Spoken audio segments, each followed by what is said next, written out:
Barakatah Yahweh, Barakatah Yahweh Shai. Welcome to another lesson. Today's lesson is going to be history, Daniel chapter 7, and America and prophecy. And today's date is April 26, 2017. And pretty much I wanted to do this lesson yesterday, but I didn't really I didn't do it yesterday. Just the spirit was on me, but it wasn't fully, so I'm sorry, not yesterday, Friday. I wanted to do this Friday, but the spirit really wasn't on me to do it. So Lord's will, we're gonna go into it now. I mean, I don't have anything prepared.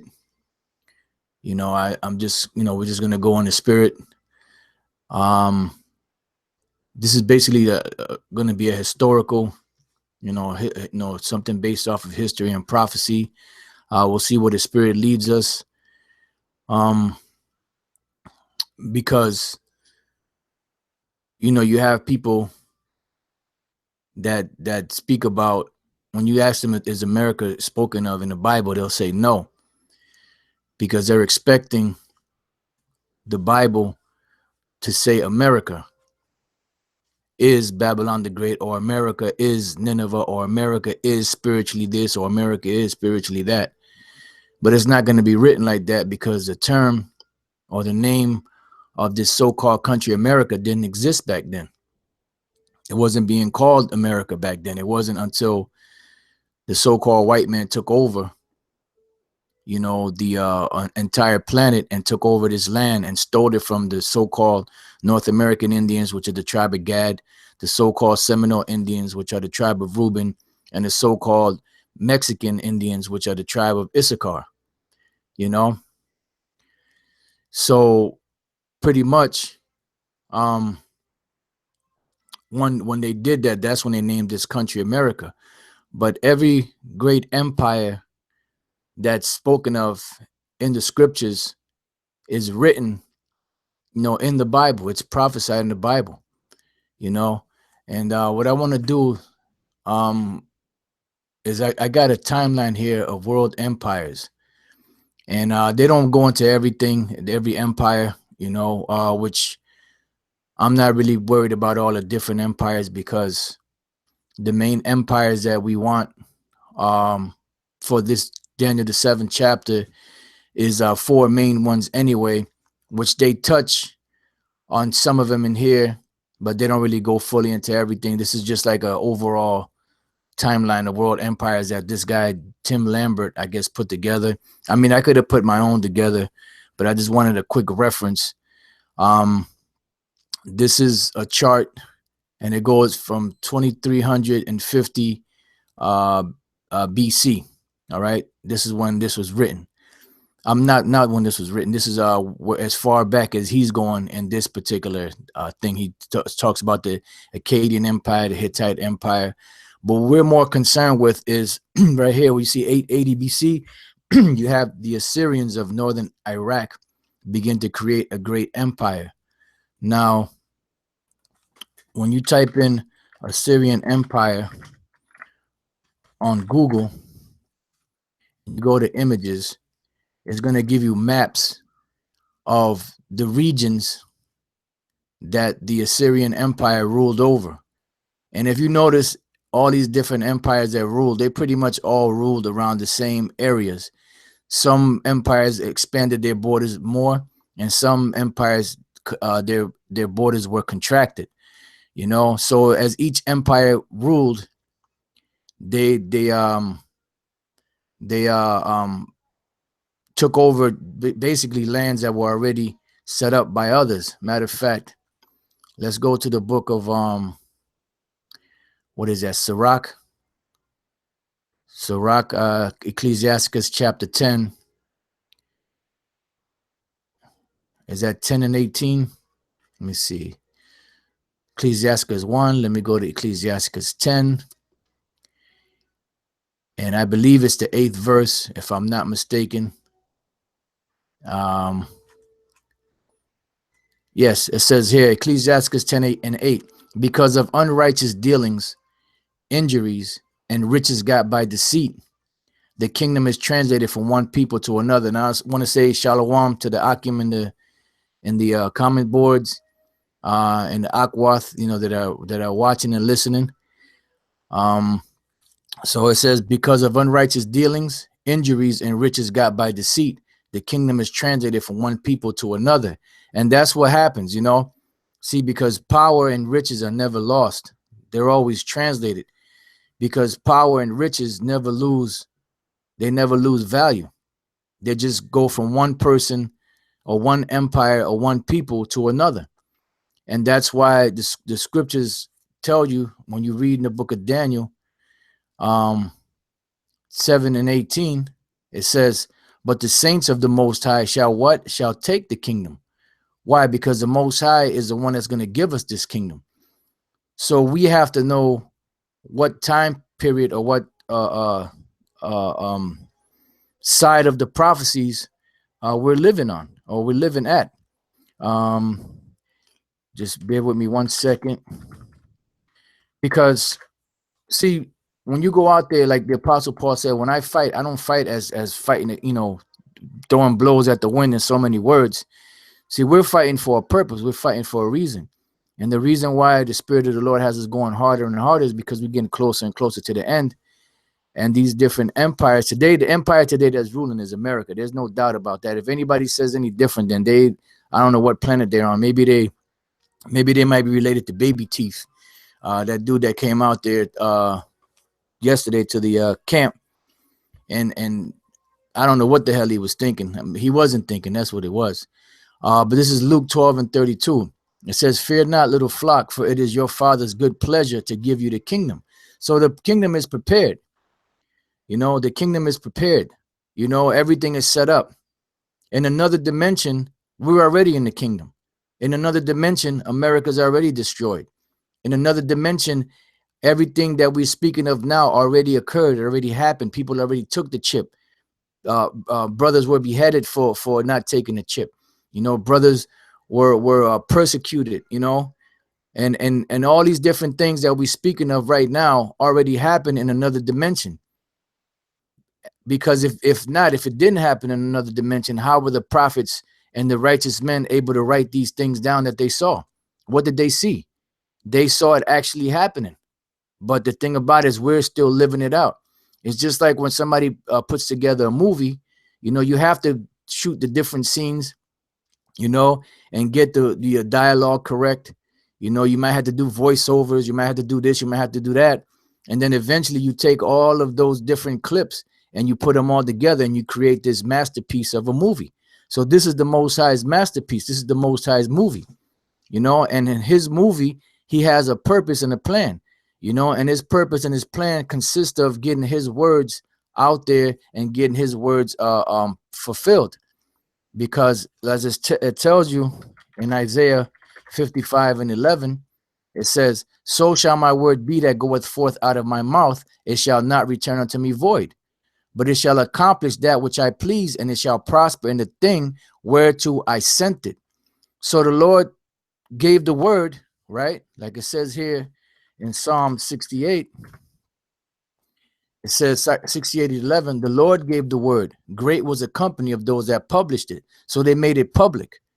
That they not only wrote it down, but they also spoke it. They made it public, and the way that it's done is the Lord gives you visions. And this time we know we're not getting the visions because we're closer and closer to the end. So what we have is what? We have the words that were written by our forefathers, which in turn were written by us, because we're the prophets. It was written by us, and now we're just going back and rehearsing and speaking about the things that we wrote thousands of years ago. There was another scripture that came to mind, but right now it's eluding me. But if it comes back, I'll go to it. But that's the point. The point is, we're at the time now where these things are being accomplished. So the Lord gave the word. Great was the company of those that published it. They made it public. So they saw it in a vision and they spoke about it. When Daniel saw the visions that he saw, he spoke about it and wrote them down. You know, when Moses or any of the great prophets in the past saw these different visions, at first they spoke them and then they wrote them down. Whether they wrote them down themselves or they had their scribes write it down. Like in the case of Jeremiah and Baruch. Baruch was Jeremiah's scribe, and what he did was he wrote down the visions that his master had, you know, which his master was Jeremiah. You know, same thing with Elisha and Elijah. You know, Elisha was the master over Elijah, and Elijah was the master over Elisha, and Elisha did the bidding of his master Elijah. All right. So we're now at the point where these things are being fulfilled. That's why the Lord said also in Amos chapter 3 and verse 7, it says, surely the Lord power will do nothing, but he revealeth his secrets unto his servants, the prophets.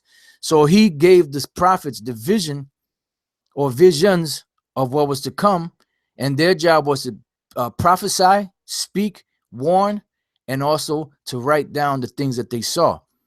That's what we have today. You know, we have today the writings, you know, of our forefathers, the prophets. Romans 15:4, for whatsoever things were written aforetime were written for our learning, so that we can have these things to learn now. That's the reason why the Lord put the Spirit on certain men to translate these instructions into different languages, you know, so that we can have it today. And then once we got it today, the Spirit got on us to go into the original writings of this to get even more detailed understanding of what was written. So it said, for whatsoever things were written aforetime were written for our learning, that we, through patience and comfort of the scriptures, might have hope. And what is hope? Hope is faith. You know, we're hoping in something that we've never seen in this lifetime.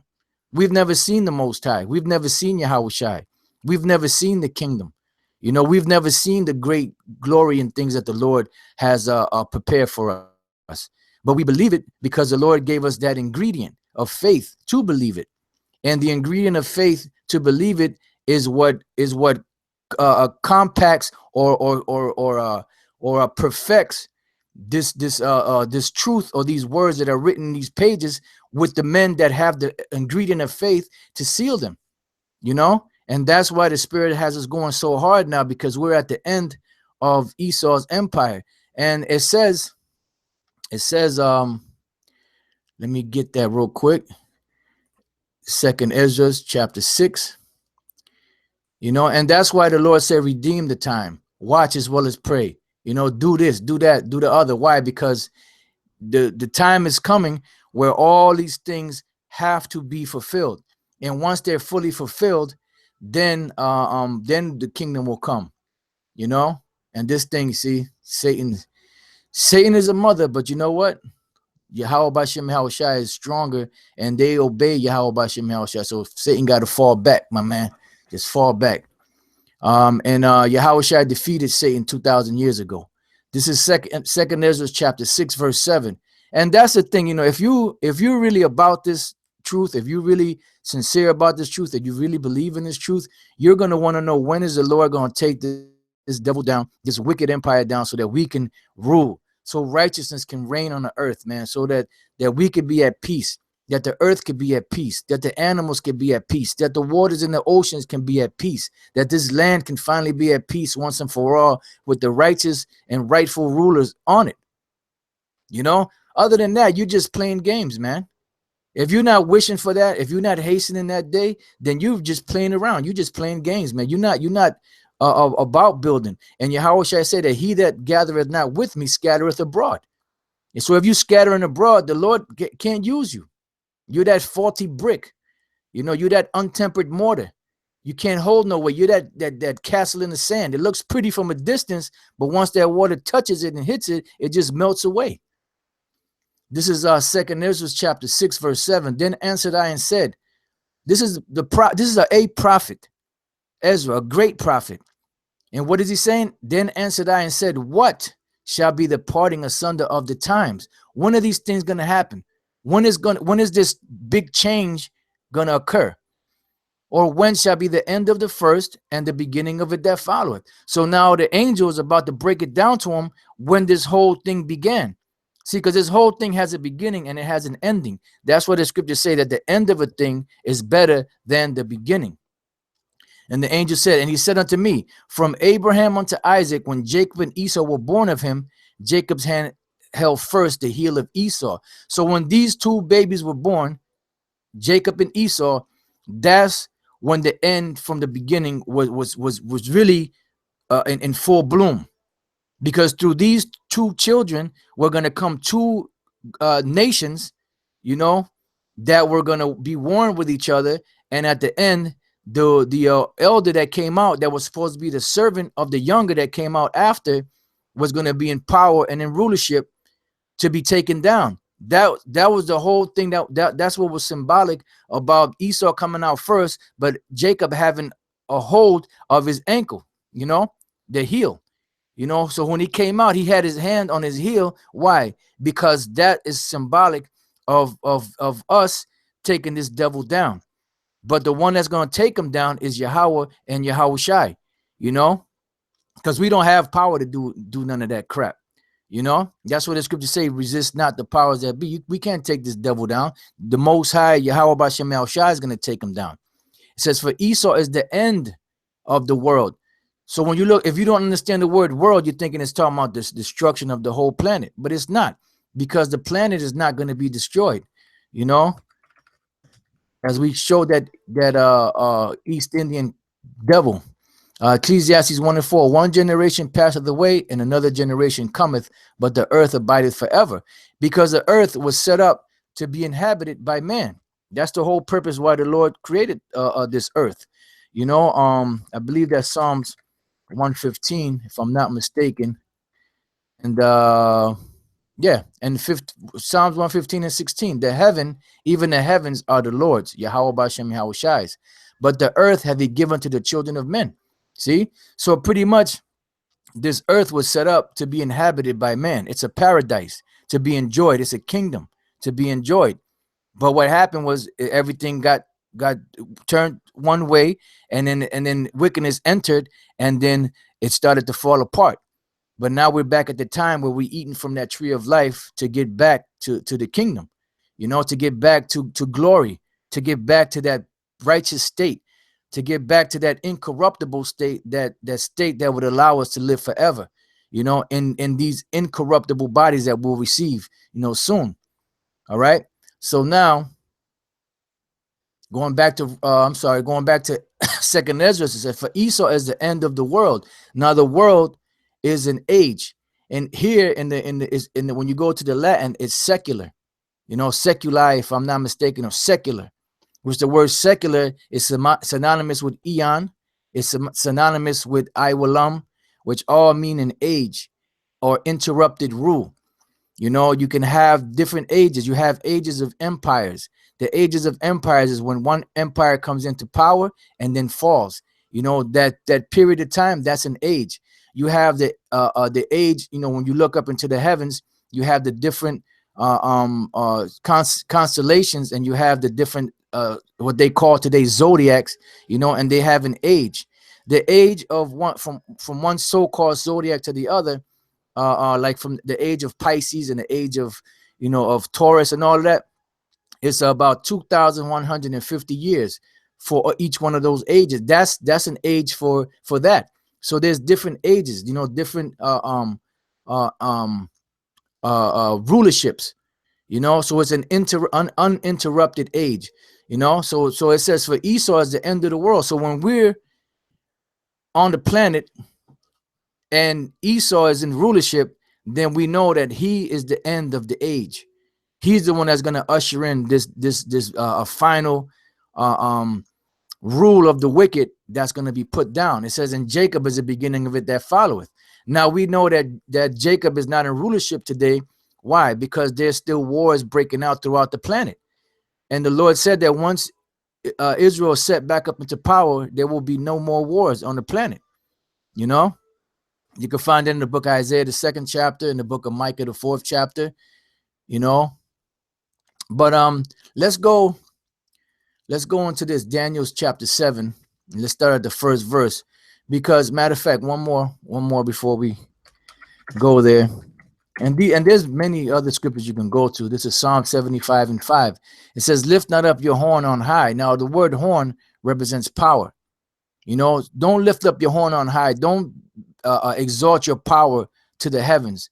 It says, or speak not with the stiff neck, because Esau, the so-called white man, he got this technology of the missiles. He got this great military that he has, but the Most High gave you that military, and he gave you that technology to build the empire the way it is, because the Most High set you up to be the last rulers on the planet. So America is that last great empire that the different apostles and prophets saw. Daniel saw it in his vision. The apostle John saw it in his vision, and other prophets and men of the Lord saw it in their visions. So don't lift up your power on high, nor be stiff-necked. You know, speak not with the stiff neck. For promotion cometh neither from the east, nor from the west, nor from the south. Now I want to look up that word promotion. The word promotion is rawam, which is synonymous with exaltation or exalt, right? Rawam, and the root word of that would be rum, just a ra in the mouth, rum, which means exalted. And right here it says to rise up, be highly, be lofty, be exalted, to be high, be set on high, to be raised, be uplifted, be exalted. And you pretty much get the picture. It's pretty much saying the same thing as you read on down. So don't exalt yourself. You know, in other words, don't puff yourself up, baby boy. It says, for promotion cometh neither from the east, nor from the west, nor from the south, but the Most High is the judge. He putteth down one and setteth up another. All right, let's look up that word putteth down. Shapal, to be or become low, sink, be humbled, be abased. Why do you think when the empire is about to fall, no matter what they do, no matter how great the defenses are, they can't stay in power? Because the Most High had already punched their clock. You know, the Most High already gave them their time period that they were going to rule. This is Job 21 and 21. It says, for what pleasure hath he in his house after him, when the number of his months is cut off in the midst? You know, because you have a time period, and once the Most High punches that clock, that's it, you're done. You know, you're done. So it says, going back, so it says he putteth down one, right, and setteth up another. And once again, rawam, setteth up, to rise up, be high, be lofty, be exalted. So the Most High is the one that's putting people up and setting them down. He's setting people up and he's laying them down. Like the brother put, Judah Hall, Daniel 4:17. That's another one. Like I said, you could go to many other different scriptures to go into that. But what I want to do, Lord's will, is go through this, try to go through it briefly, or if the Spirit has me go into it more in depth, then we'll do however the Spirit wants it. But I want to see if we could get through this to try to get to the America part.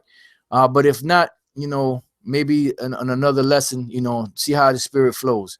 Daniel 7:1.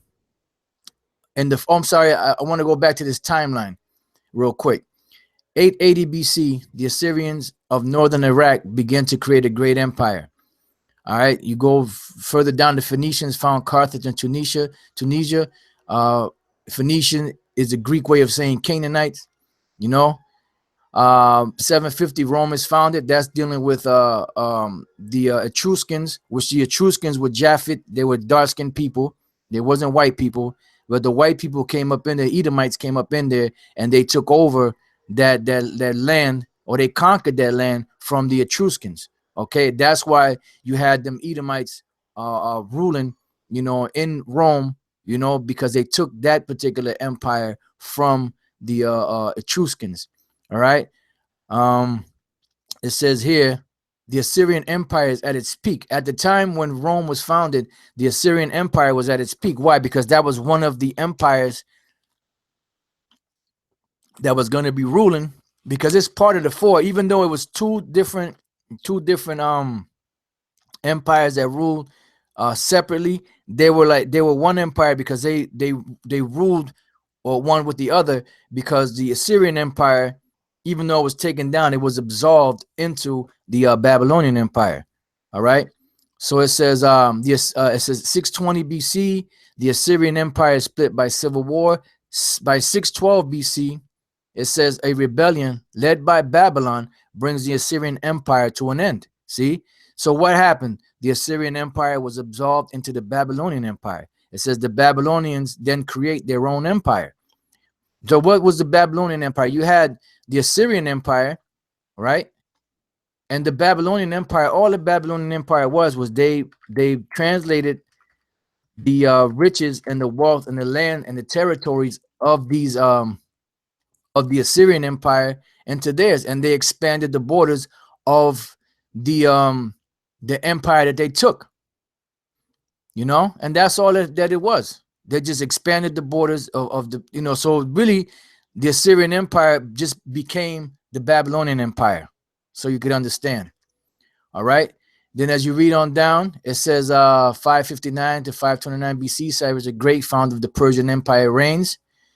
546 BC, Cyrus conquers Lydia in Asia Minor.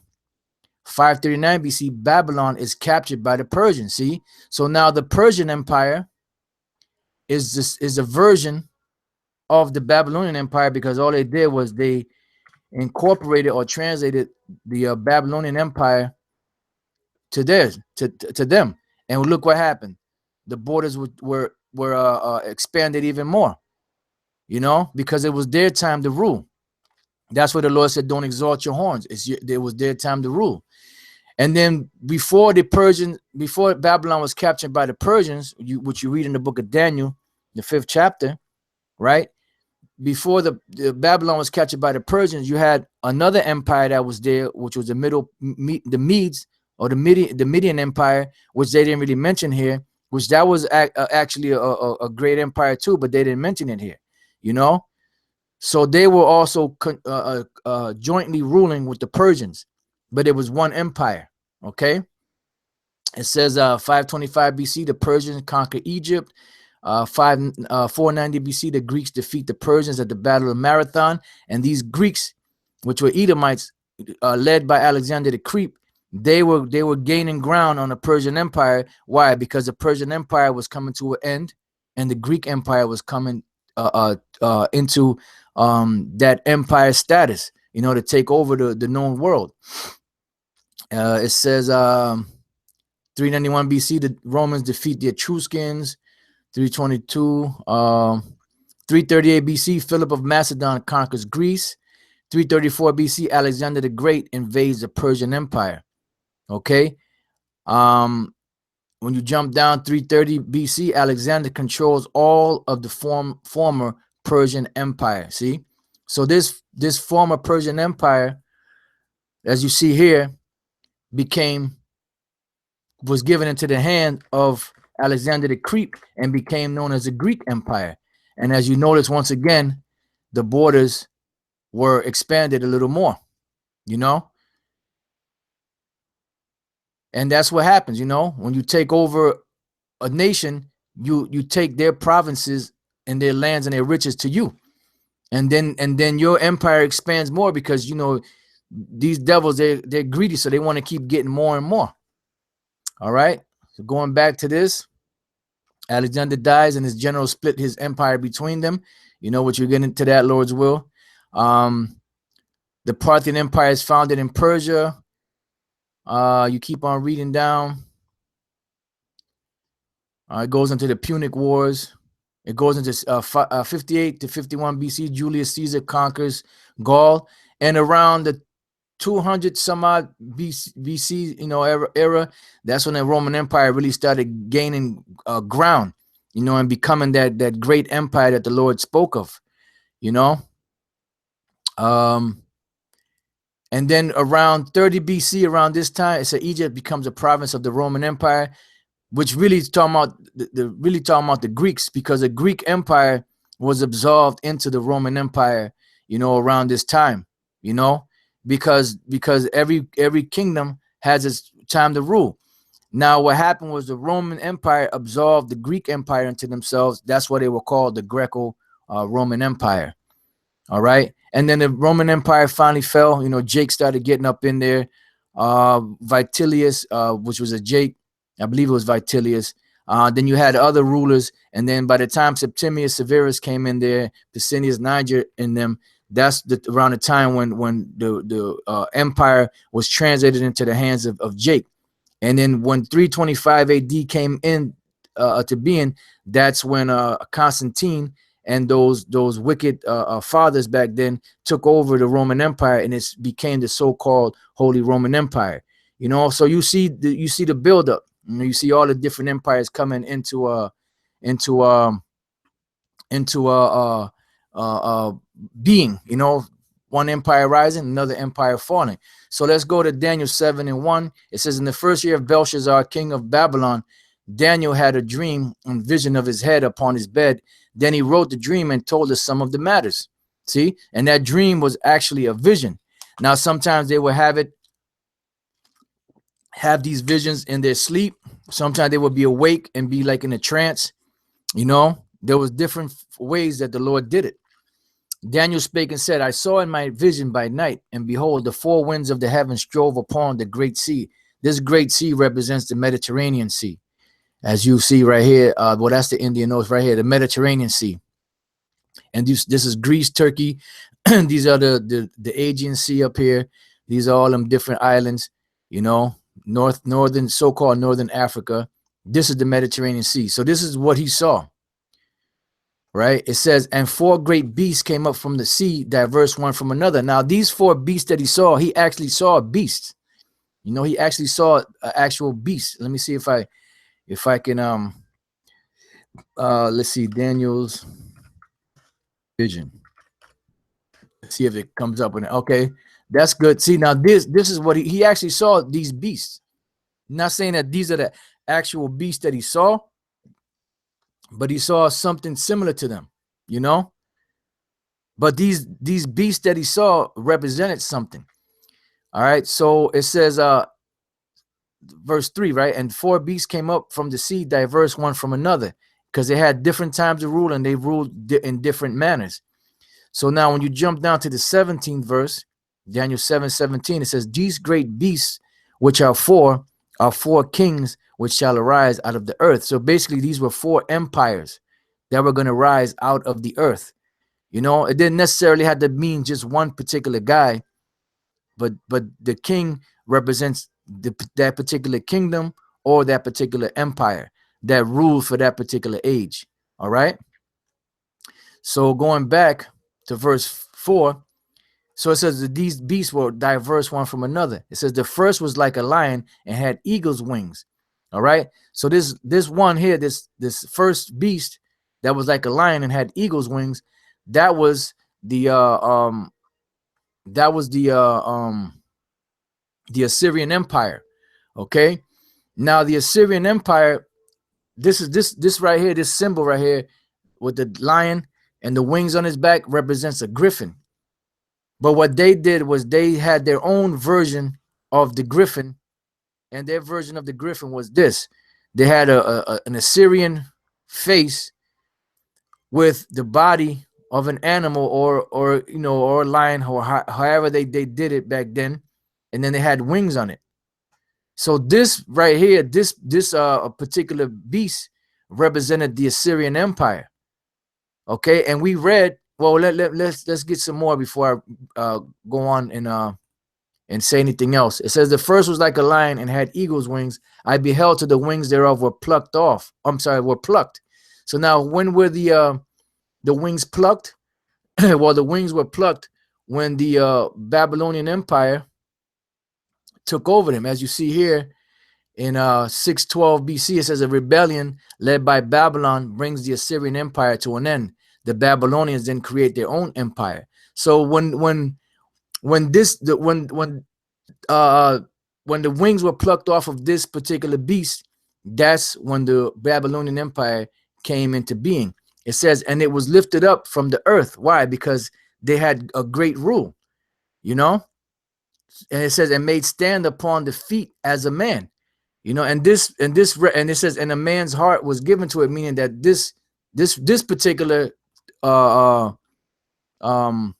So what I'm looking for, this particular part here is speaking about Nebuchadnezzar, because Nebuchadnezzar was a great king, and he was going to be the king that ruled the most with the most splendor out of all these different empires. That's why Daniel, when he saw the other vision, which is this vision here, let me see if I can get a better one. This vision here, he actually saw this statue that was represented by different metals, from the most precious metal to the least, you know, or to one of the least.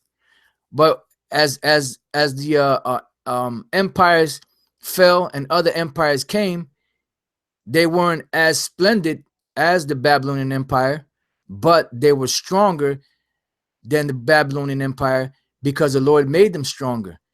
Just like gold is a precious metal, but it's not as strong. You have to mix it with other things in order to make something out of it. Silver is not as precious as gold, but it's a little stronger. It holds up better. Brass is not as precious as gold or silver, but it's stronger, you know. And then iron is not as precious as any of these, but it's very strong, you know. And it's no coincidence that the strongest part of the iron was put at the feet. And if you brothers that, you know, work out or whatever, you know that the feet or the legs are the strongest part of your body.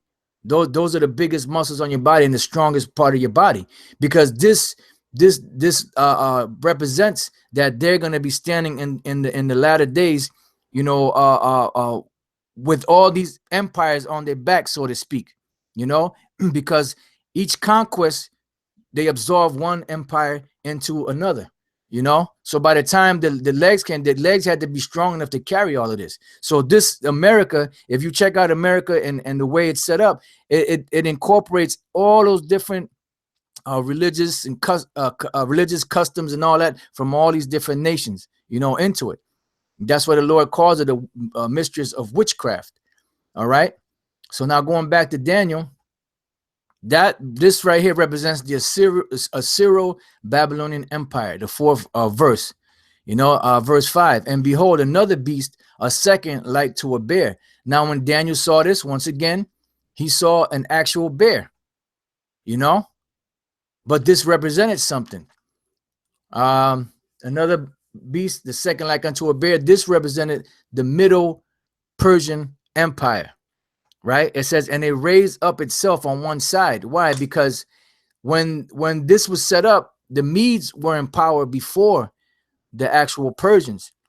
But when the Persians came in and took over, they became more exalted than the than the Medes. You know, they became higher. Why? Because it was prophecy. It says, and it had 3 ribs in the mouth of it, between the teeth of it, which represents the 3 directions where they conquered. And there were 3 empires back then that they took over. I believe one of them was Lydia. There was a few other. I mean, I don't know offhand. I would have to go back and dig them up. But there was 3 actual empires that they took over. But they came from the east. They conquered towards the west, towards the north, and towards the south. Okay, that's right. Like Apostle Gabar said, the legs represent power. Psalms 147:10. He delighteth not in the strength of the horse.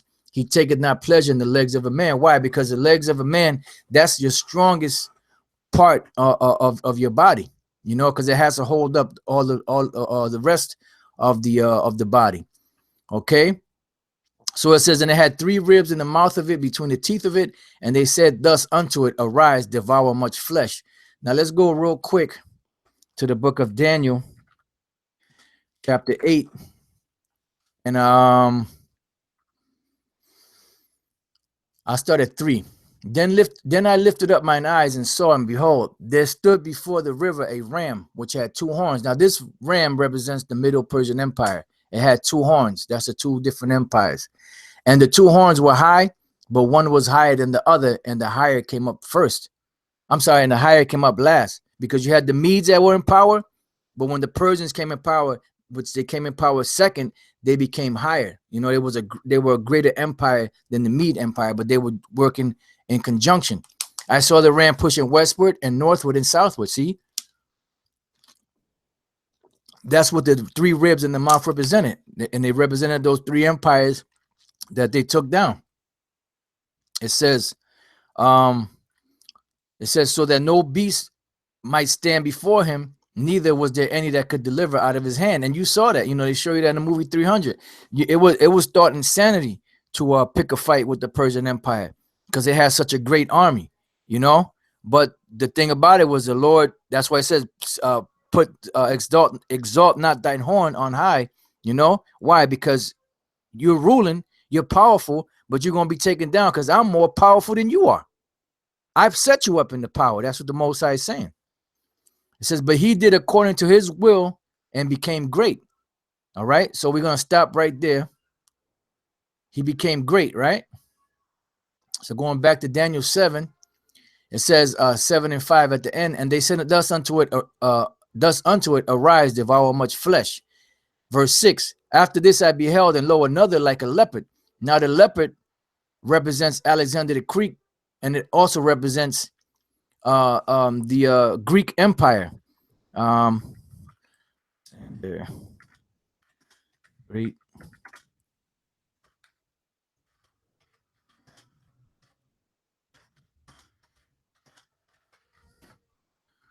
All right, let's see what we got here. See?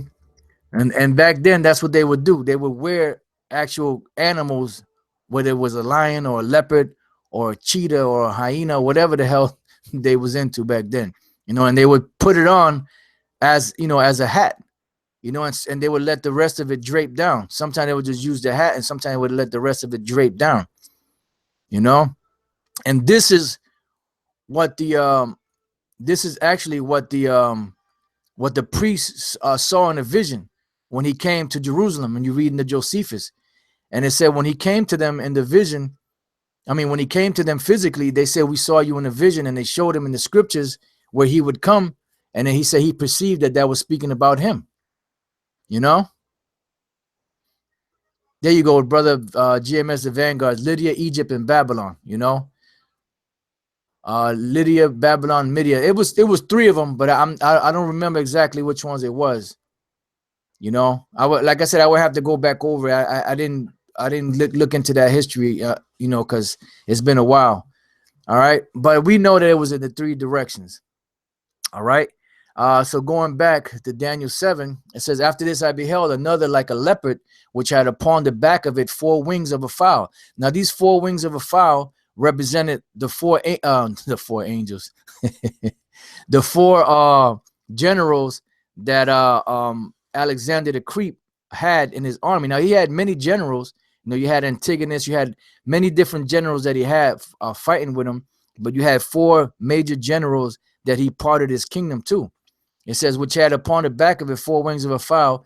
The beast had also 4 heads, and those 4 heads represented those 4 generals, which you had Cassander, you had Lysimachus, you had Ptolemy, and you had Seleucid.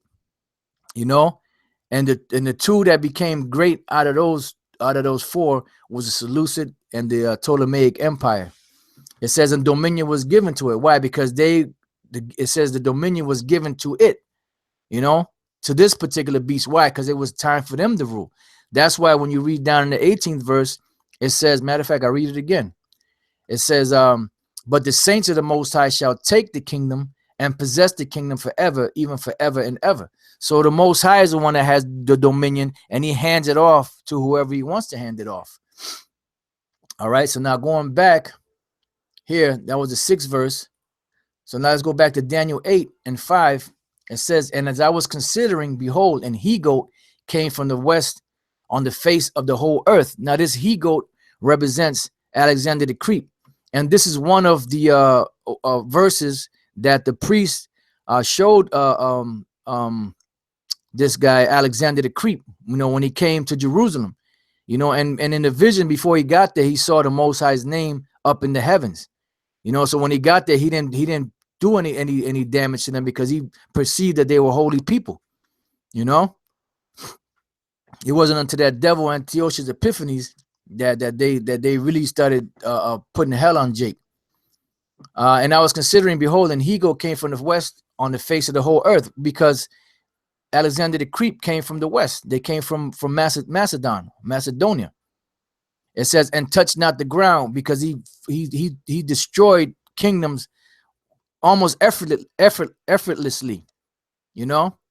So it was like he was almost like he was flying, you know, taking down these different empires. And he took down all of those empires and conquered them in 12 years, you know, so much that once he finished conquering Darius and you know, in certain of those regions, it was rumored, or it was said in the history, that he cried because there was nobody else to conquer. You know, that's what they said. But he wanted to continue on going, but his men they said, man, we had enough, man, that's it. You know, but that was his spirit. That was the spirit the Lord put upon him. You know, and they were successful because the Most High gave them that power.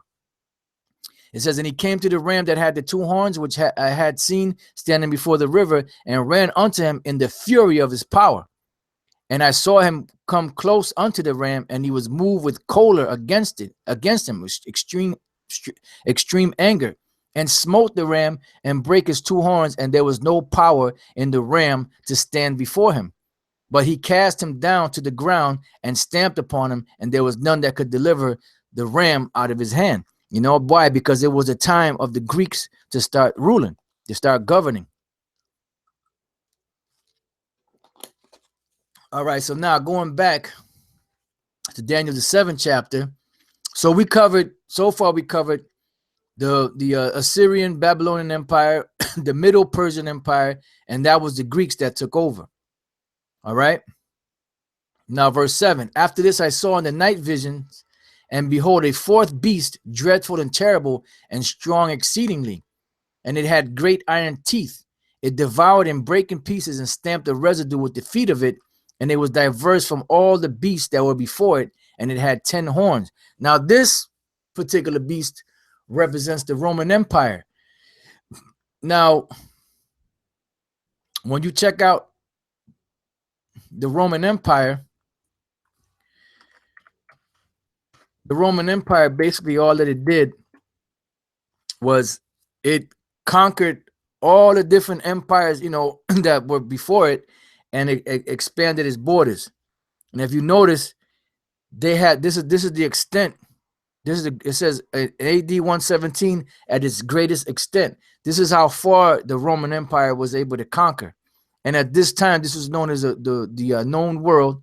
And then these were the best lands to have, because they were all by seaports, and the seaport is where you get your money. You know, this is where you make a lot of dough from, you know. So they took over all of this. All that's in red, that's the whole Roman Empire. So that was the next great empire that was to rule in Daniel's vision. But now keep in mind, when Daniel saw these things, he didn't understand what they meant. You know, now in these times we understand what that means, you know, or what is meant by it. Let's go to Matthew chapter 23. This is Matthew chapter 23. I'm sorry, Matthew chapter 13. Matthew chapter 13. And 16. It says, but blessed are your eyes, for they see, and your ears, for they hear. For verily I say unto you that many prophets and righteous men have desired to see those things which you see, and have not seen them, and to hear those things which you hear, and have not heard them. And that's talking about Yahushua, because them prophets back there didn't see Yahushua in their time. They were wondering when these things were going to happen. But these men actually witnessed it. But to go deeper, these men were actually men that wrote about it and wrote about him, you know. And this also going into the great things that they saw then, and the things that we see in today, because we're seeing what all these prophecies mean, and we have the whole picture now, which they didn't have back then, you know. That's why the Apostle Paul, and that's a proof of reincarnation right there. That's why the Apostle Paul said this when he speaks about faith, and he speaks about the different men that showed great faith, and how he was pretty much, this was like a shout out. He was giving a shout out to all these great men. You know, let's praise great men, as it speaks about in Sirach. Well, this is Hebrews chapter 8 verse 39. I'm sorry, chapter 11 verse 39. And these all, having obtained a good report through faith, received not the promise. And this is what we're waiting for. We're waiting for the promise. What's the promise? The promise that the Most High gave to Abraham, then to Isaac, then to Jacob. You know, that he will multiply our seed as the sands of the sea, as the stars of the heavens, and that we will receive everything. We would be blessed. In other words, to receive the kingdom. That's the promise that all of these prophets were waiting for, that we're still waiting for right now. And we're at the time where these promises are about to be given to us. It says the Most High having provided some better thing for us. Why? Because the men back then didn't receive it. And then when Paul didn't receive it, but they made their calling and election sure, right? Having provided some better thing for us, that these prophets, them ancient prophets, without us should not be made perfect. Why? Because Paul understood that he was a prophet in the past. This is a reincarnation scripture right here. They without us should not be made perfect. So the perfection is coming in these times when we're going to receive the kingdom and the reward for all of the works that Yahweh B'Shem Yahushua put upon us to do over the years, you know, in the past and today, you know. So that's what it says, that they without us should not be made, that they without us shall not be made perfect. Why? Because we are those prophets, you know. That's what Paul was saying, you know, that we are those prophets, we are those great men, and we're going to receive that reward, you know. And every time the prophets came in their stead, they came in doing the same thing, suffering the same things, being oppressed by the same people, being accepted by the same people, you know. All right, so now let's go back to Daniel chapter 7 and verse 7 again. And after this I saw in the night visions, and behold, the fourth beast, dreadful and terrible and strong exceedingly, and it had great iron teeth.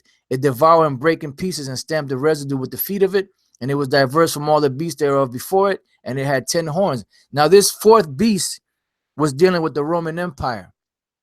Now when you go back to Daniel's vision in the second chapter, I'm not going to go through the whole thing. I'm just going to go to the point. Daniel 2 and 39, it says, 2 and 38, I'm sorry. And wheresoever the children of men dwell, the beasts of the field and the fowls of the heaven hath he given into thine hand. Let me see. Okay, here we go. This is the point. Right here. 31. Thou, O king, sawest, and behold, a great image. This great image was right here. Let me see if I can find it now. Put Daniel's vision. Here we go. Try to get it. Here we go. This is the vision that Nebuchadnezzar saw, and the Lord gave Daniel the same vision to break it down to Nebuchadnezzar. It says, Thou, O king, sawest, and behold, a great image. This great image, whose brightness was excellent because of all the precious metals, you know, and because of the things that they were going to do, stood before thee, and the form thereof was terrible. This image's head was of fine gold. The fine gold represented Nebuchadnezzar and the Babylonian Empire. His breast, which is right here, the head of gold, right? It says, his breast and his arms of silver. Breast and the arms of silver, right here. This represented the Persian Empire. You know, the Medial Persian Empire, which they break it down for you right there. It says his belly and his thighs of brass. Now the bellies and the thighs of brass, which is right here, this is dealing with the Greek Empire, you know, which was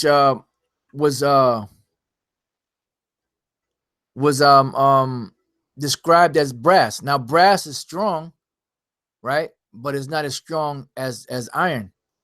33rd verse. His legs of iron, his feet part of iron, part of clay. The iron part represented the Roman Empire. His feet part of iron and part of clay, that's dealing with in these times now, because back then this prophecy wasn't fulfilled. the feet part of iron and part of clay. That's talking about in these times now with these European countries that are part of the European Union, you know, that part of their structure is strong and part of their structure is weak, you know, economically, that is. All right. So going back to Daniel 7, it says, thou sawest till the stone was cut out without hands. This stone represents Yahushai, which smote the image upon his feet that were of iron and clay and break them to pieces. So we know that when Yahushai comes back, he's coming back to destroy the part of the beast that it has the iron legs and the feet part of clay and part of iron. So we're at the end of this beast. We're at the feet of this beast, you know. So Yahushua is coming back. He already gave us clues of how he's when he comes back, who was going to be ruling, who was going to be governing. Esau is going to be governing, and this empire that's ruling today, the Roman Empire, which is nothing but a revival, the American Empire, which is nothing but a revival of the old Roman Empire, is in power now, and these things are happening. You know, the European Union, you know, they're going through financial difficulties because the Lord is causing these financial difficulties to be established. Even though it's these international bankers that's running things behind the scene, the Most High is running things behind that scene, you know, and that's what's happening. These different empires are walking the Most High's walk, you know, for lack of better words. So all this financial chaos that's going on out there in Greece and Italy and Portugal and all that, this is all signs of the things that were going to be happening in these times, in these last days. You know, Apostle Tahar has always done videos on that, you know, about that part of the beast, you know, and how their financial or economic basis is not good. And the other parts of the empire, or the other 10 horns that are doing better, they have to constantly flip the bill or take up the bill of these other ones. So that's causing them to fall apart. It's just like if you're building something and you're building it with stones and you're building it with mortar. If you got certain parts of the wall that the mortar is not mixed correctly, the wall is going to fall apart and break. And what's going to happen? Eventually, the rest of the wall is going to break and fall. So that's the point that we're in right now with these European countries. So on a whole, everything is pointing towards the end of this particular beast. And that's why we say that when you read the scriptures, you have to understand the scriptures, because America is mentioned in there, but it's not called America. You know, it's called by these different various names like beast or Babylon the Great or Nineveh, you know, or Egypt, spiritually Egypt, or spiritually Sodom. Give me 1 second, brothers.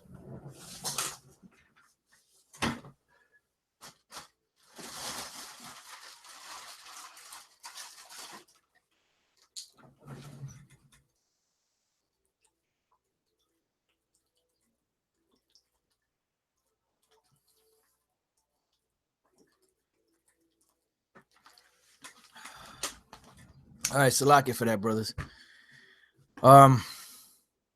So it says his legs of iron, his feet part of iron and part of clay. So this is the part of the beast that we're at.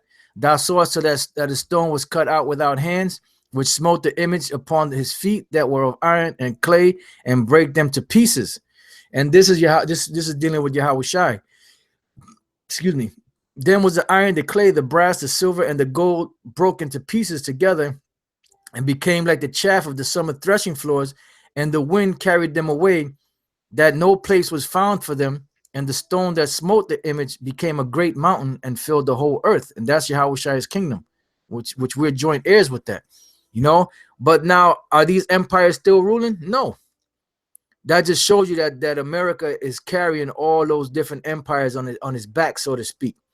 No, because it when you look at it, everything that they have, they got from them different empires. As we showed you the progression of each empire that would take over, they would have a certain region. Then when the next empire came, they would take that region and expand it. Then the next empire would take that region and expand it, you know, until what you see today, which is the final leg, so to speak, of the ancient Roman Empire. Okay, so now going back to Daniel, I'm sorry, let's go to the Apocrypha. This is the book of I believe it's First Maccabees chapter 8. Yep, First Maccabees 8:1.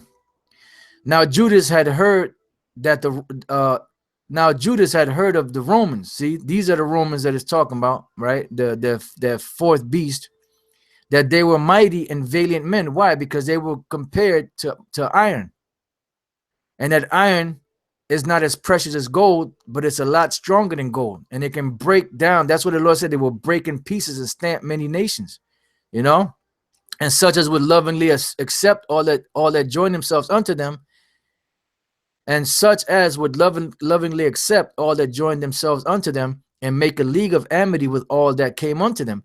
That's why you had certain times where you had Antiochus Epiphanes and Antiochus the third and different ones of them that wanted to make war with certain nations, and then that particular nation was in league with the Roman Empire, and they was like, man, back up, because if you mess with them, you messing with us, and if you step to them, we got their back, you know. And then they would go away frustrated and pissed off, and what would they do? They would take it out on us, you know, in the land of Jerusalem, because that was on the way back to the province that they owned, which was Syria, Holy Syria, you know. That was a land that they had conquered or was given to them when the kingdom of Alexander the Creep was parted to the four generals, or the four eagles' feathers, or the four eagles, or the four heads, as the scriptures say. All right. So now it says, and that they were men of great valor. It was told him also of their wars and noble acts which they had done among the Galatians, because they were given that power, and how they had conquered them and brought them under tribute. And that's pretty much what it is.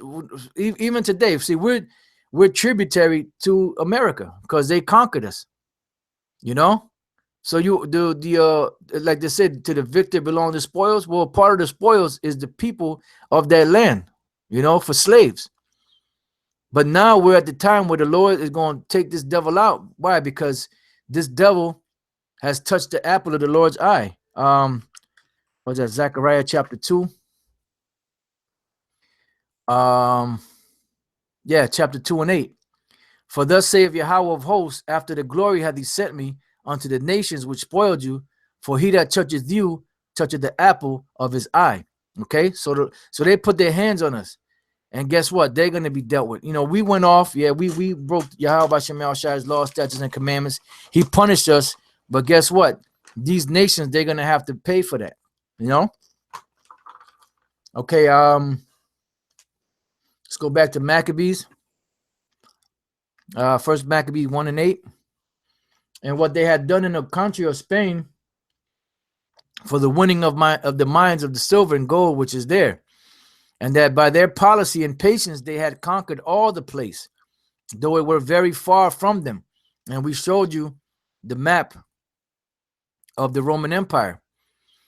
This is Rome right here, and these are all the lands that they conquered. And some of these lands were very far from where they were at, you know.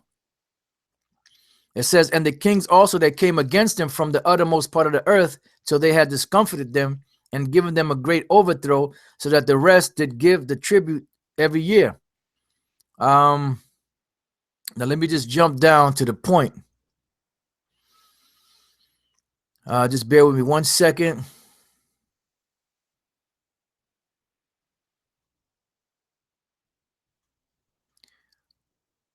This goes into a lot of history. All right.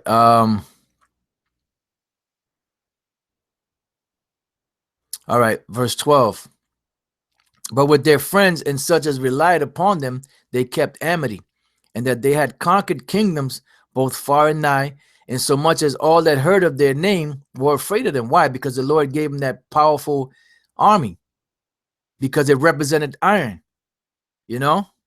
It says also that whom they would help to a kingdom, those reign, and whom they displace.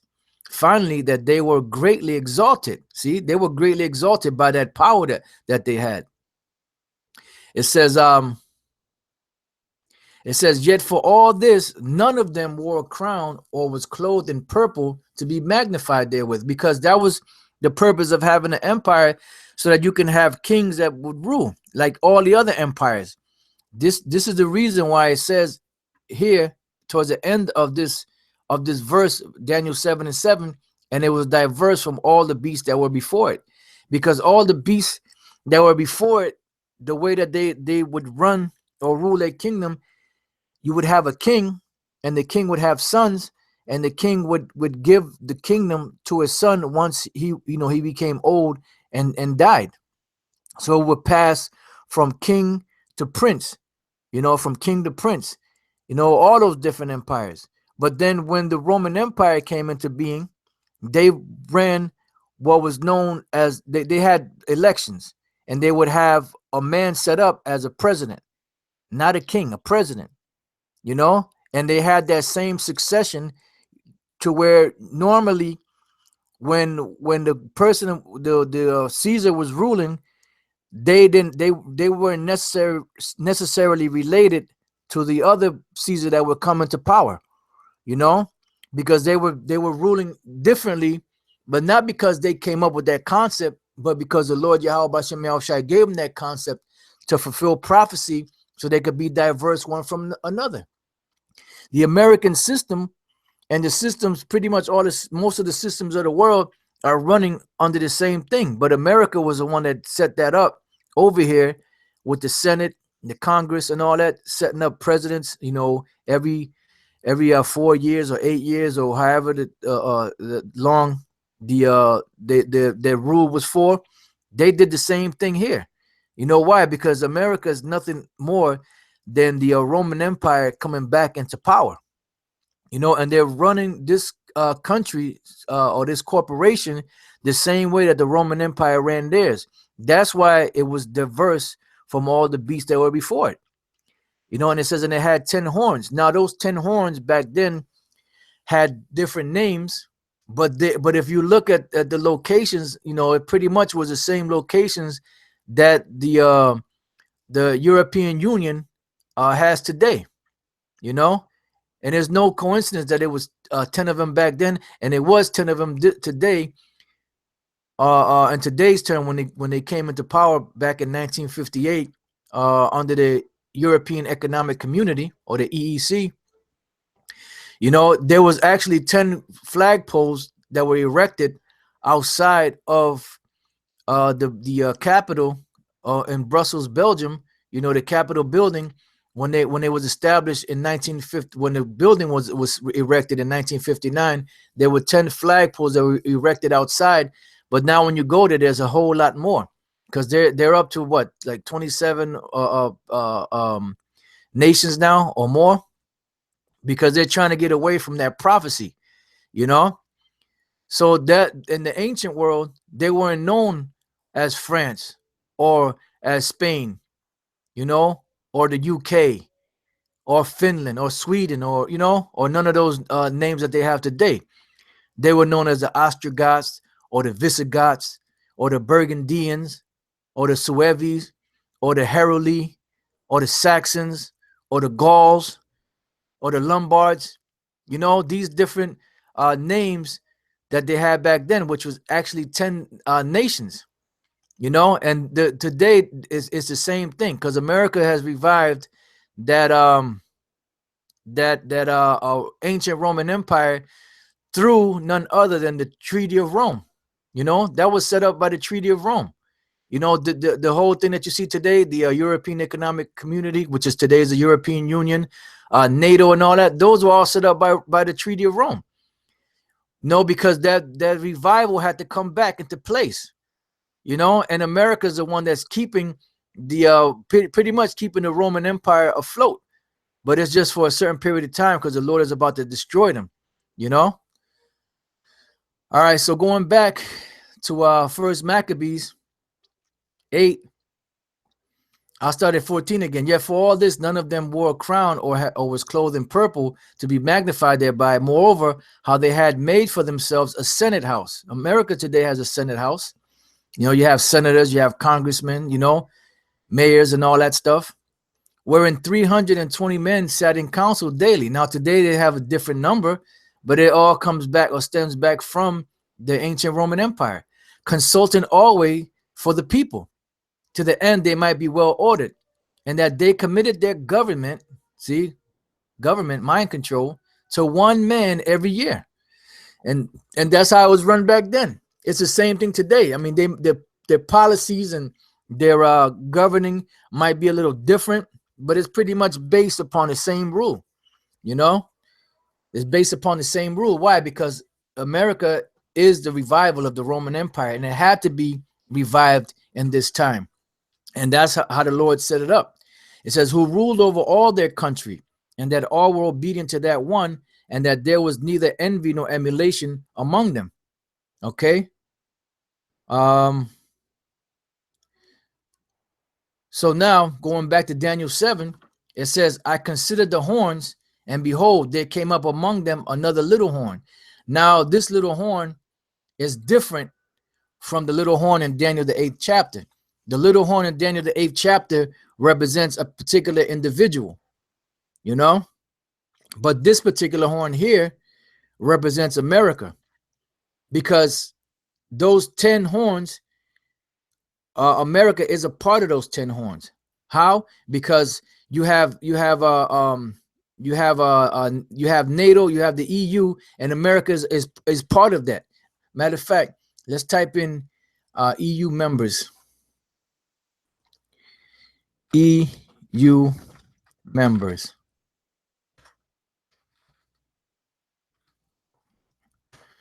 See what they give us.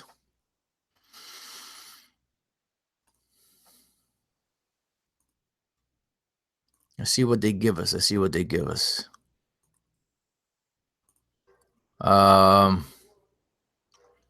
Europa EU members. Just bear with me. This is a little slow. Benjaberg, Czechoslovakia, Denmark, Finland, France, Greece, and you have part of the original 10 here, but they kept adding to them. Spain, Slovenia, United Kingdom. All right. So America is a part of NATO, not the EU. Salakia on that. NATO. But the EU is a part of NATO. There's all the same thing, because it's the same countries that are part of the EU that are a part of NATO.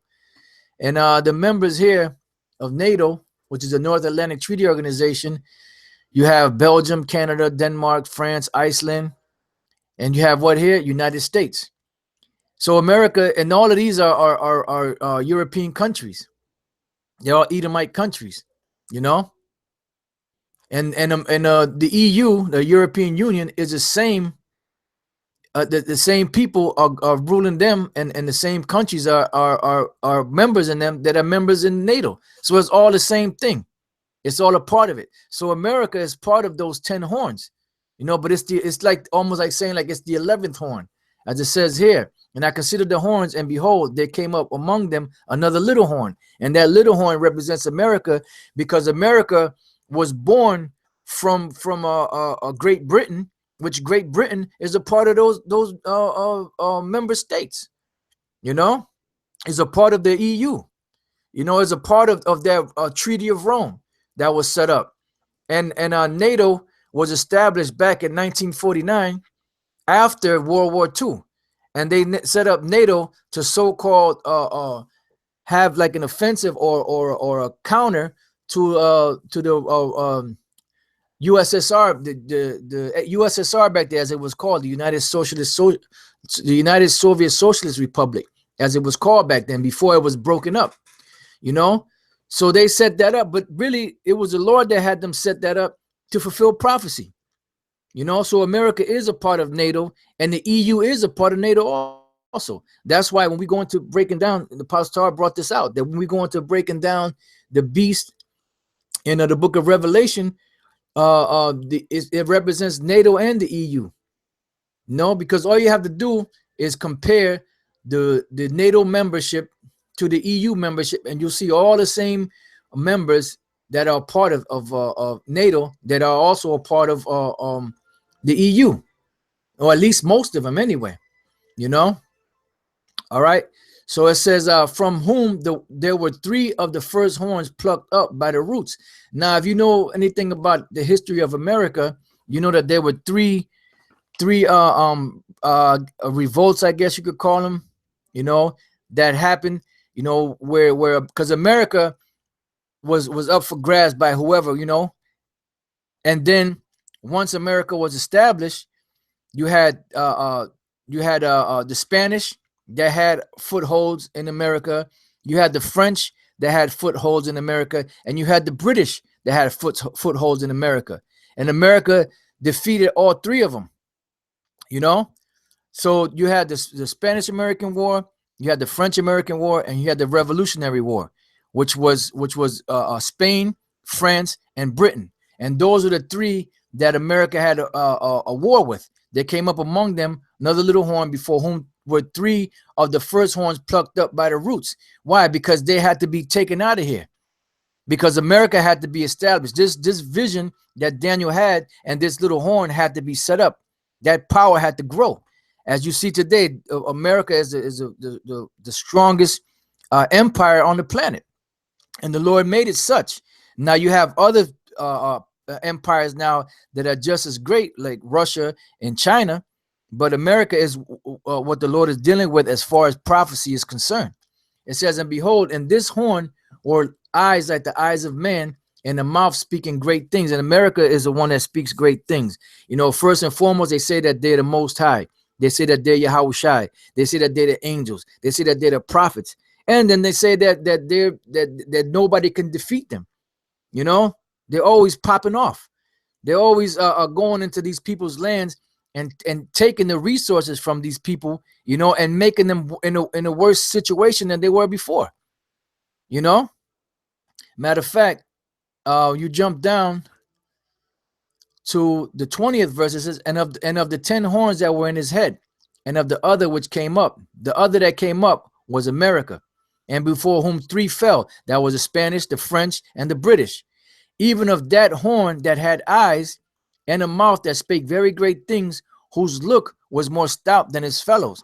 You know, because they puff at all these other European countries, you know, and these other European countries can't stand America. They're looking at this place. The only reason why they deal with it is because they can make money off of this place, lots of money. And that's the only reason why they deal with America and their bullshit. Had it not been for that, they probably would have been already struck at this place. But the thing about it is the Lord has a purpose. You know, he has prophecies that have to be fulfilled. This is the book of Revelation, chapter 17. Just to show you that real quick. This is Revelation 17 and 12. It says, and the 10 horns which thou sawest are 10 kings. These 10 horns are the same 10 horns that Daniel saw in his vision. All right. The Lord also gave it to the Apostle John. So they saw pretty much the same vision, you know. It says, and the 10 horns which thou sawest, which had received no kingdom as yet received power as kings 1 hour with the beast. These have one mind and shall give their power and strength unto the beast. So it's letting you know that these are 10 different empires that were going to give their power unto the beast. Who's the beast? The beast is NATO, but it's also the EU, because they're working hand in hand. They're working in tandem. It says, these shall make war with the Lamb, and the Lamb shall overcome them, for he is Lord of lords and King of kings. So these European nations that are set up out there, they're going to be fighting against Yahushua when he comes back. And that they that are with him are called and chosen and faithful. It says, and he said unto me, so like I'm jump down to the 16th verse, and the 10 horns which thou sawest upon the beast, these shall hate the whore. Who's the whore? America. Because everybody on the planet what nation on the planet hasn't laid down with America? What I mean by that, which one of them hasn't taken America's goodies? you know. And look at every time they take America's goodies, what happens to them? They become worse than they were before that. That's where you have these different nations that are in an uproar, and they'll have signs written with America the Great Satan, death to America, and all of that. Why? Because they're sick and tired of this place. You know, they take their military, they go around policing the whole earth, telling people what to do. And who gave them that authority and that right? You're gonna come into somebody's land and tell them how they should run their thing when your shit over here ain't correct, you know? So it says, these shall hate the whore and shall make her desolate and naked. And how are they going to make her desolate and naked? And shall eat her flesh and burn her with fire. Because eventually the allies of America are going to turn against America and fight against America. Matter of fact, let me get this real quick, but then I want to finish up there. It says, for the Most High hath put in their hearts to fulfill his will, because the Most High has a will and a purpose, and to agree and give their kingdom unto the beast. See, so the EU is going to give their kingdom unto the beast, which is NATO, which is the same people anyway. It says, until the words of the Most High shall be fulfilled. So once the Lord's words are fulfilled, then that's it. It says, and the woman which thou sawest is that great city which reigneth over the kings of the earth. Man, this don't fit nobody else but America. Or maybe it's Cambodia, right? Or maybe Africa rules over all the kingdoms of the earth. Or is it Australia? No, man, it's America. China, as great as China is right now and military-wise and all that, they're not ruling over the whole planet Earth. Russia ain't ruling over the whole planet Earth. So by process of elimination, who's that speaking about? America. No, you don't see all nations flocking to Russia, you know, to sell their wares and become great, you know. You don't see them flocking over to China, even though China is coming up, but they're not on the level of America as far as people coming here making money. And that's why this country is falling apart too, because you have all these different nations making the wares in their country, sending them here, selling them here, and taking the money back to their country. You know, this place is finished. It's finished. It's done. This is the book of Obadiah, chapter 1 and 6. How are the things of Esau searched out? How are his hidden things sought up? Because the Lord is revealing his mysteries. All the men of thy confederacy have brought thee even to the border. The men that were at peace with thee have deceived thee and prevailed against thee. They that eat thy bread have laid a wound under thee. There is none understanding in him. So pretty much all the men of that confederacy have brought thee even to their border. Like, in other words, get the hell out of my land, you know? And they're gonna actually take up arms against you, you know?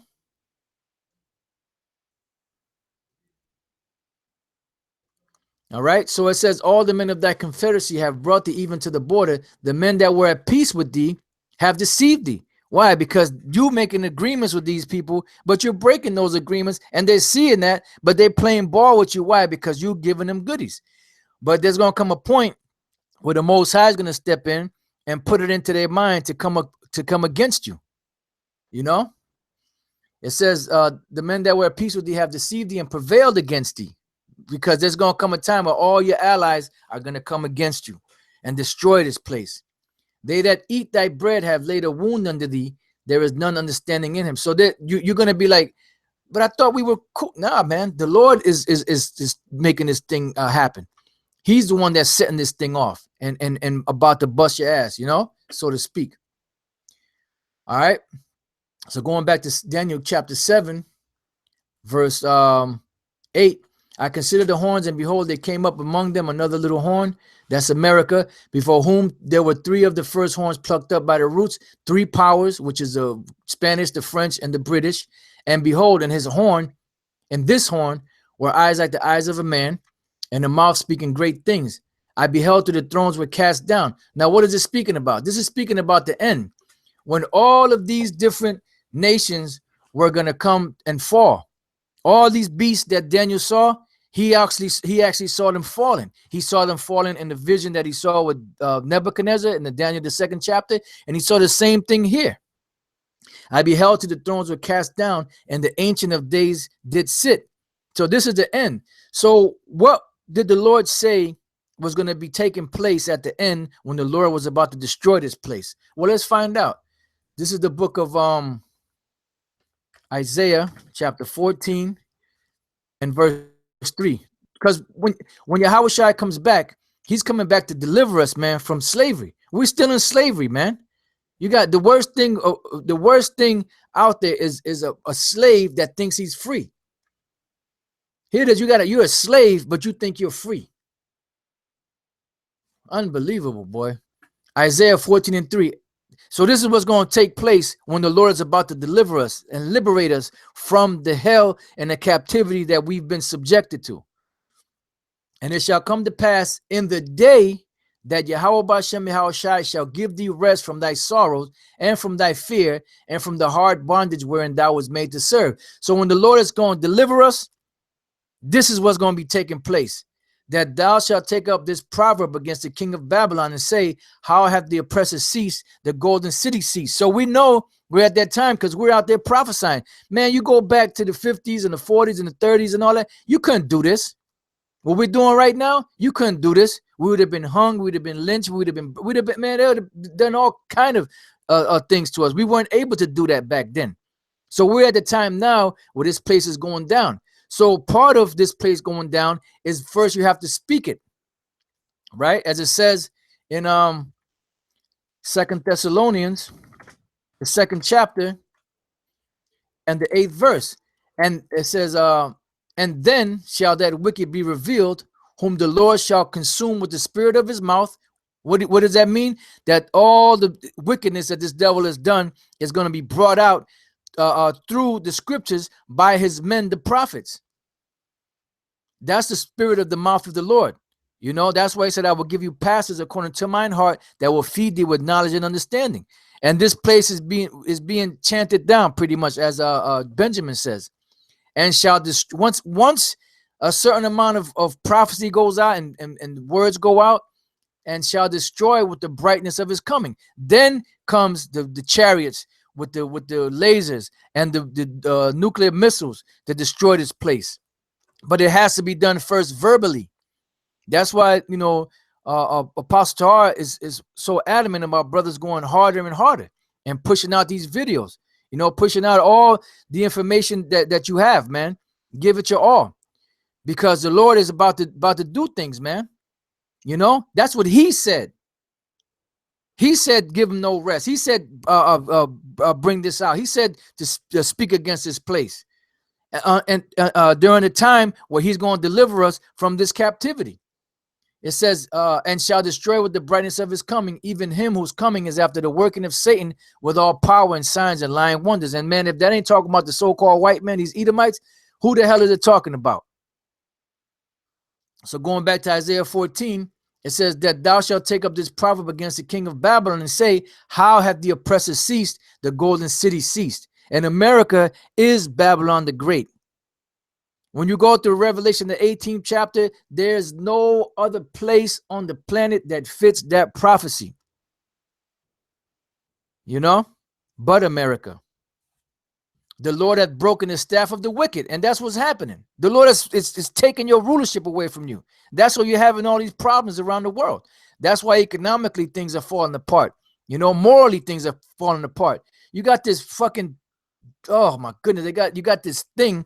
I'm gonna punch it up. Y'all can see I ain't lying. Vinny O. This is Vinny O. This disgusting thing here. This mother floater wants to be the first sexless being on the planet. If you look at him, he looks like a damn alien. And now he wants to cut off his nipples, his rod, his balls, everything, so he could be sexless. He's going to be the first sexless thing. And this is what they're pushing.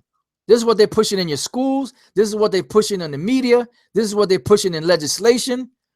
That's what the Lord said, that this place is spiritually Sodom and Egypt. And this place got to go, man. This place got to freaking go, man. Can't even look at this fucking thing, man. You know? So that's what the Lord said. The Lord has broken the staff of the wicked and the scepter of the rulers. That's why Miguel Ortiz had that vision, which I don't know where he's standing at with it right now. where he spoke about, where he asked about the white people, or the angel told him the white people can't come. He said, why? He said, because their leader had broken the agreement, you know, and they had to stay here to be punished. They've broken every law in the Bible, man, and they're making it worse and worse and worse and worse and worse. You know? So it's got to come to a point where this place got to be taken down because they're offensive to the Most High. The Lord said this, man. What is that? I believe that's Habakkuk, the 1st chapter, if I'm not mistaken. Let me see. Right here, Habakkuk 1:13. Thou art of purer eyes than to behold evil, and canst not look on iniquity. Wherefore lookest thou upon them that deal treacherously, and holdest thy tongue when the wicked devoureth the man that is more righteous than he. So the Lord got to take this place out. Because here it is, you're standing up for what's right, and he's trying to destroy everything that's right. And you can't say that he's a righteous man, because he's not a righteous man. Because if he was a righteous man, he wouldn't have things like this walking around. Your man Vinny O, you know, this devil, man. He wouldn't have that crap going on. You know what he would do with that? He would torch it and set it ablaze.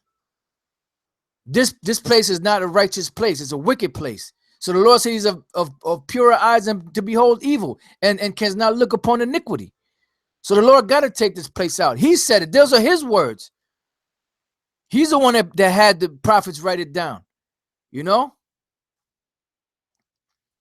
So it said the Lord had broken the staff of the wicked and the scepter of the rulers. That's why it says in Psalms 94 and 20, it says, shall the throne of iniquity have fellowship with thee, which frameth mischief by a law? You can't continue to rule in a wicked kingdom, because every kingdom, when they came to their wickedest state, were taken down.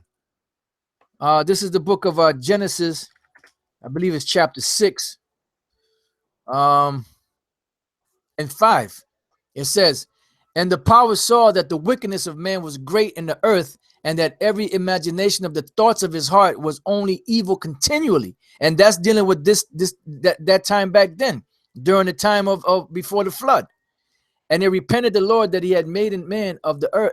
He had made man on the earth, and it grieved him it grieved him at his heart. And Yahweh said, I will destroy man whom I have created from the face of the earth, both man and beast, and the creeping things, and the fowls of the air, for it repenteth me that I have made them.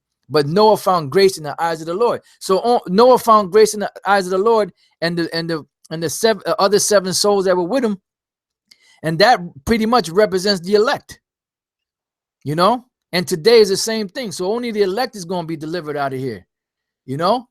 So this devil got to go. So it says, so you know, going back to Daniel 7. It says, I beheld till the thrones were cast down. That's another reason why when you read about Yahweh Shai and his titles, one of his titles is this. You know what? I'm just gonna go straight to the point. Verse 12, Revelation 19:12. His eyes were as a flame of fire, and on his heads were many crowns, and he had a name written that no man knew but he himself. And he was dipped. I'm sorry, verse 16.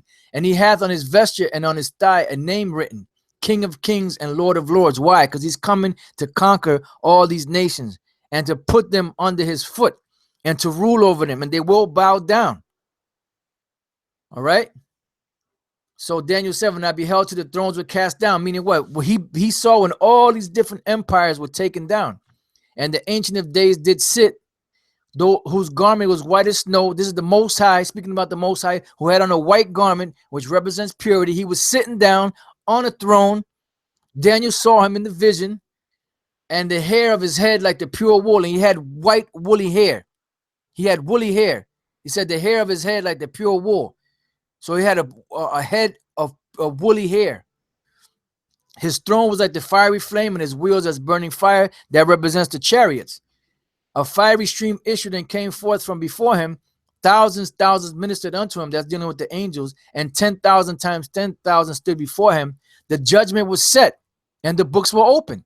You know, that's why Daniel, this is the book of Daniel, chapter 9 and 1.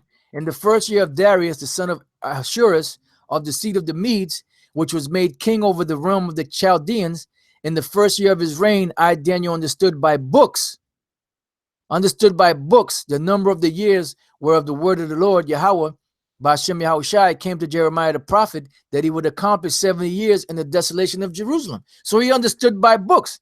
People say, well, why you always go to that book? Because that's our stronghold. That's what we're supposed to be bringing out.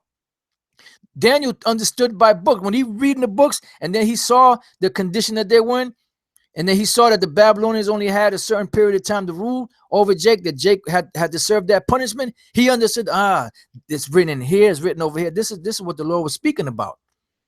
You know, by books. Understood by book the number of the years. All right.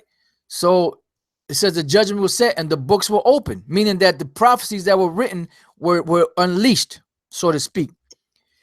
I beheld then, because of the voice of the great words which the horn spake, which is America, I beheld even till the beast was slain and his body destroyed and given to the burning flame, which is what? This is that's their whole image that Daniel saw. This America being the last foothold of that empire of the world. It says, as concerning the rest of the beasts, meaning the other nations that are still out there that are ruling, you know, in their capacity, even though they're underneath the so-called white man, it says they had their dominion taken away, yet their lives were prolonged for a season and time. Why? Because they're going to go into slavery, but after a while, they're going to be given their lands, but they're still going to be tributary under us because they were created for our sakes. They were created to be our servants. I saw in the night vision, and behold, one like the Son of Man came with the clouds of heaven and came to the Ancient of Days, and they brought him near before him, and there was given him dominion. That's what you read about when the stone hit the feet of that statue.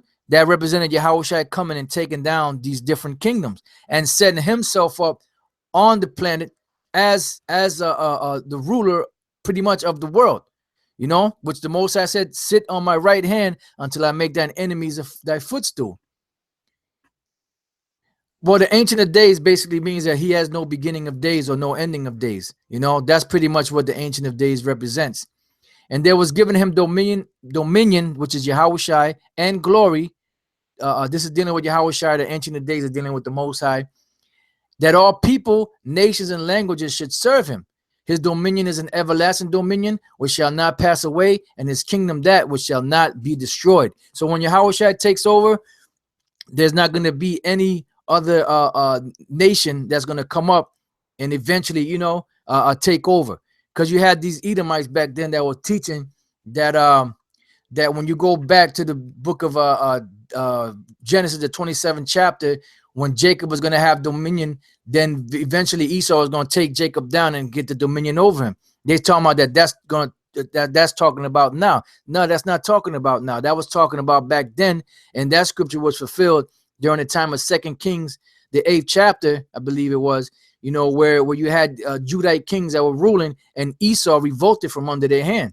That's when that was fulfilled. All right. I, Daniel, was grieved in my spirit in the midst of my body, and the vision of my heart, of my head, troubled me, you know, because when he saw this, man, it was devastating, you know. So some prophets got sick. Some prophets were nervous. Some prophets almost had a nervous breakdown when they saw this.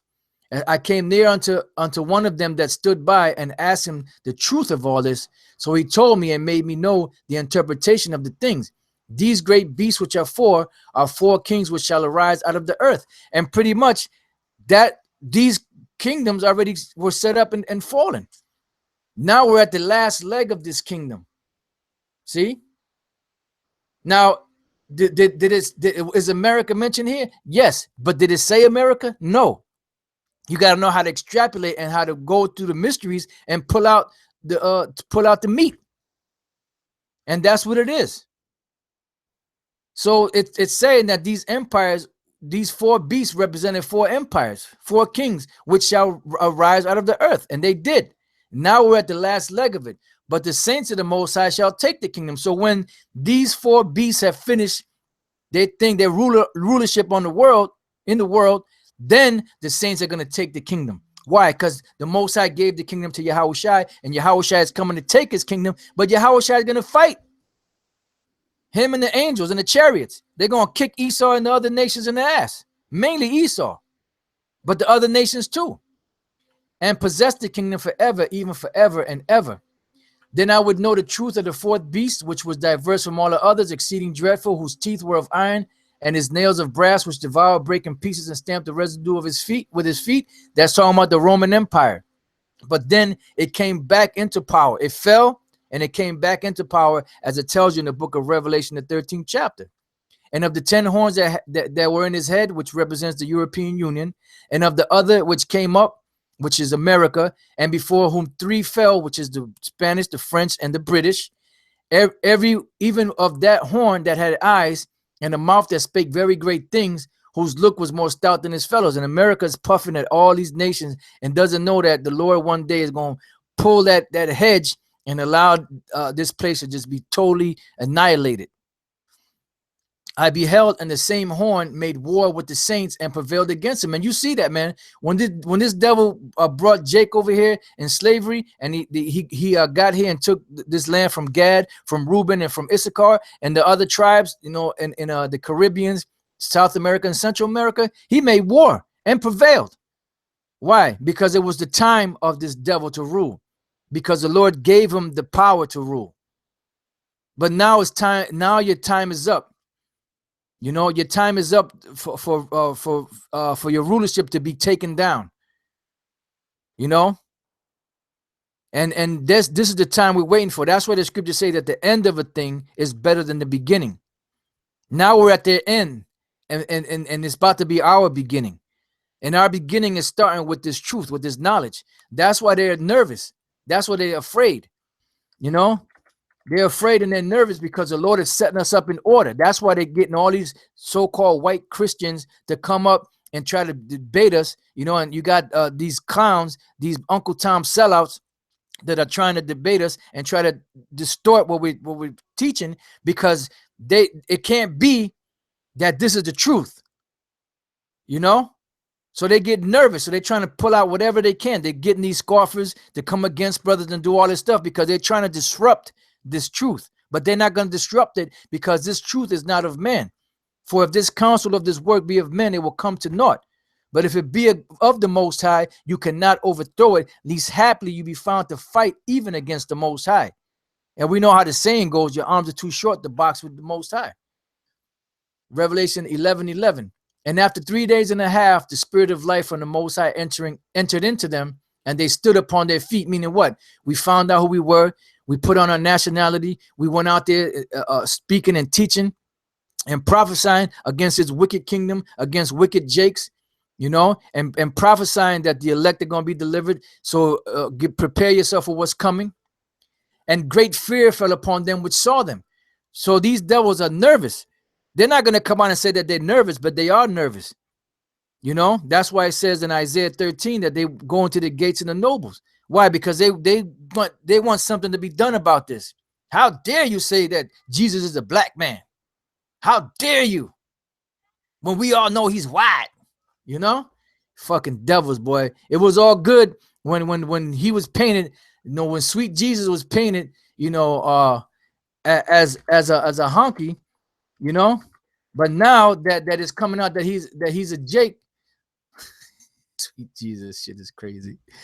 Now that it's coming out that he's a Jake, now they have a problem with it. When he looked like this, it wasn't a problem. Nobody said nothing. Nobody questioned it.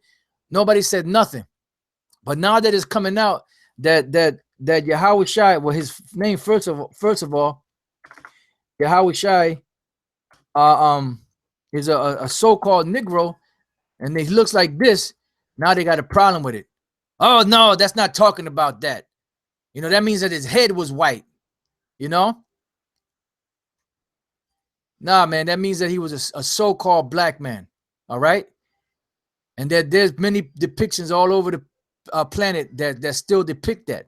You know, This is a depiction of, they say Christ was the Messiah, found in Italy, aka Rome, aka the nation that crucified him. So look, they still have pictures like this, you know. That don't look like no white man to me with a tan, you know. But now that this is coming out, they got a problem with it, you know. But you're going down, devil. You're going down. It says, and they heard a great voice from heaven saying unto them, come up hither. And they ascended up to heaven in a cloud, and their enemies beheld them. See, because they're going to see. This is where Wisdom of Solomon, the 5th chapter, is going to come into play. It said, we fools accounted his life to be madness, and his end to be without honor. How is he numbered among the children of the Most High? How can that be? You know why? Because we've been kicked down so long that nobody in the planet would believe that we're the people of the Most High, you know. But that's how the Most High operates. You know, he chooses the ones that are looked down upon, that are downtrodden, that are looked at as a filth of the earth, to confound everybody else. You know, it's a beautiful thing, man. It's a beautiful day. It says, and the same hour was there a great earthquake. So when all this is happening, that great earthquake represents those missiles hitting the earth and rocking the earth back and forth like a drunkard. It says, and the 10th part of the city fell, and in the earthquake was slain of men 7,000, which means a complete number. But all the people that are left on the swords of America will be destroyed, from the west coast to the east coast, from the north to the south. You know, parts of Canada is going to be taken out, because that's all part of it. Parts of Mexico, you know, are probably going to be taken out. You know, so it's going to be a great devastation, man. And those devils that got deep underground military bases here in America, and underground retreats, and mountain retreats, and whatever they're at, they're going to be annihilated. And you better believe that them international bankers are going to be in their bunkers somewhere, or in different parts of the world. They're not going to be here in America, because they know what's going on, and they see the prophecies, because we've been out there prophesying for the longest. It says, and the remnant were affrighted and gave glory to the Most High of heaven. Because when we see it, you know, those of us that the Lord allows to be delivered in those days, and we're up in the chariots looking down, and we see the destruction, we're going to get nervous. You mean to tell me the prophets saw in the vision and they got nervous, they got sick and all that, but we're not going to get sick or nervous? Shit. Man, you don't know the power of the Most High, man. When the Most High start opening up, man, it's gonna be vicious. You know, and I mean, pretty much, I mean, that's it. We could go. Matter of fact, let me read this part here. 22. Until the Ancient of Days came, and judgment was given to the saints of the Most High, and the time came that the saints possessed the kingdom, and that's what we're coming to. You know, and pretty much this goes into the same thing. You know, pretty much goes into the same thing as before, you know. And I mean, there's other scriptures we could go to break it down, but man, we'll be here for days, you know, going through the breakdown of America and all that. So there's different ways of going about proving that America is in the Bible, you know. But the thing about it is, as you see this, you're not going to get this out on the streets most of the time. You know, you're not going to be able to go into this, because people are going to just keep yapping and talking and all that, and you're not going to be able to hit that, you know. All right, so with that, man, I hope you brothers have been edified, you know, and to the next time I say shalom.